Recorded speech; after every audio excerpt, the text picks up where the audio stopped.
The MicroBrute is a mono-synth, meaning that it's designed to play one note at any given time. So this should be impossible. I'm playing two notes, two different voices, at the same time only through the MicroBrute. I'm using the KeyStep controller as a controller, but it's not making any sounds on its own.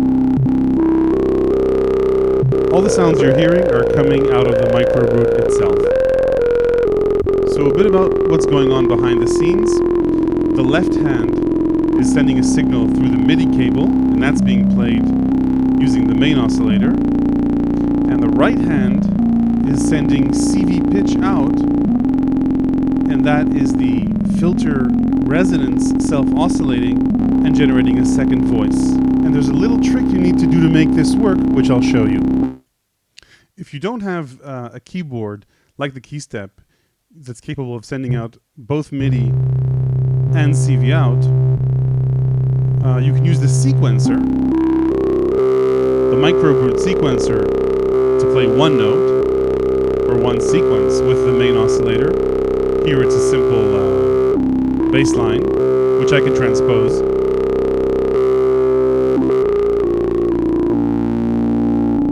And then with my right hand, I'm sending out CV signals, setting the filter cutoff point that's resonating with a second voice.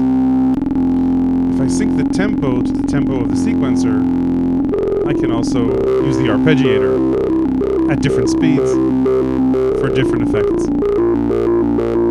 So now I have the sequencer running on the MicroBrute and the arpeggiator on the KeyStep. So there are a few things you need to do to make this work. Let me get a single tone going here.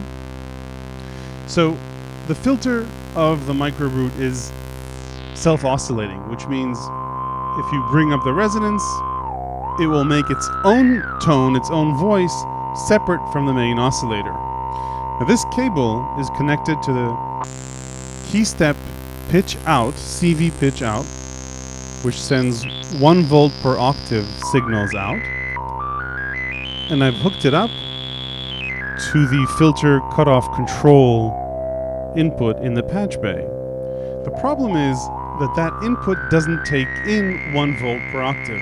So even if I tune the filter resonance to the main oscillator at one point, it won't match across each and every note in an octave. Now watch closely, because this is where the slightly crazy part starts. What I just did was move the filter mode selector to a spot just between the low pass and the band pass filters.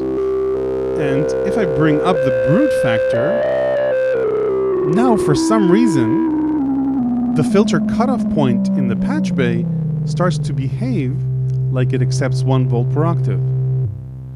Let me just get the tuning right here. Sometimes helps to test it on 2 octaves. See, now it's not quite perfect just yet. It sounds almost like we're playing the harmonics of the main oscillator. And that's pretty close already. Now we can use the brute factor knob as a volume control for the filter resonance.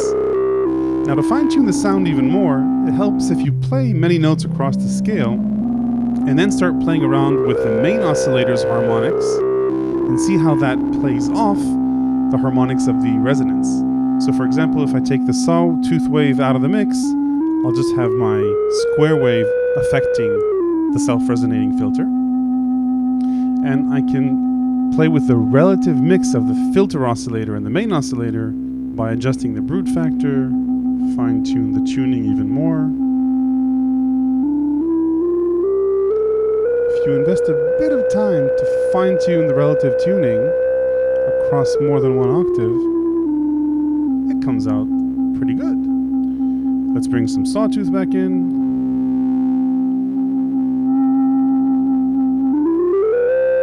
And we're done. So let's play with these two together. I'll get my sequence going. If the filter oscillator is too loud, I can control it with the brute factor. Don't ask me why, it just works. And there we go.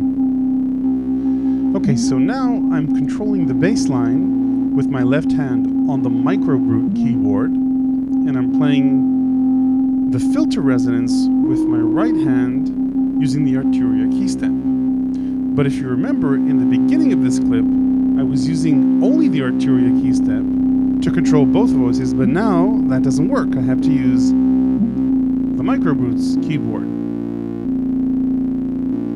So there's one more trick I need to teach you to get that done.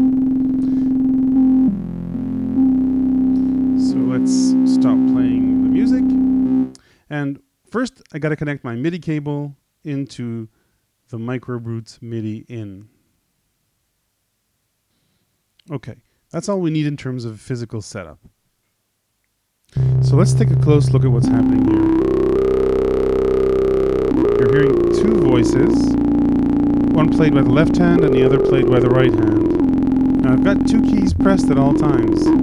See, if I leave one, they're unified. But as long as I have both pressed, the high note, which I'm playing with my right hand, is assigned to the filter cutoff point, and the left hand is assigned to the MicroBrute's main oscillator. So the trick to getting this done is go into the MicroBrute connection software and under keyboard parameters set note priority to low, and then go into the KeyStep MIDI control center CV gate settings and set note priority there to high. That's it. Likes, comments, and subscriptions are always welcome. Thank you for watching.